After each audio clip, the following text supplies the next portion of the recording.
In this video, we're going to show you how to replace the map sensor on your Honda Pilot. This is located on top of the motor in the engine bay. Let's get started. To access our spark plugs, we need to remove the engine cover. This has 4 pop sockets, front and rear, and just pulls right out. We'll set that off to the side.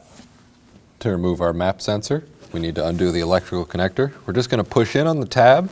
It can help to push in on the connector a little as you push in on the tab, then it'll pull out. Make sure you check your electrical terminals. No corrosion, these look good. Using a number 2 Phillips head screwdriver, we can remove the screw.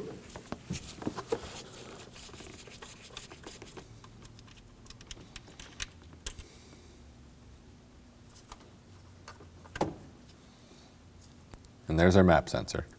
Make sure you check your O-ring. There's no damage. Installing our map sensor is just the reverse of removing it. Install our screw.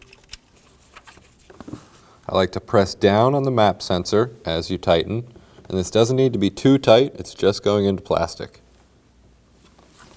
Make sure that's snug, and we can plug our electrical connector back in.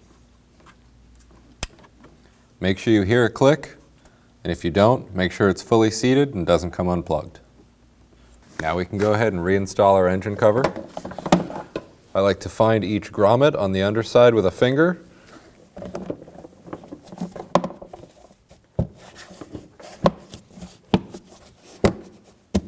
And that's secured. When only the best will do, demand TRQ. The only company that lets you view before you do. TRQ is committed to offering the highest quality aftermarket auto parts that are engineered for peace of mind. Thanks for using and viewing with TRQ.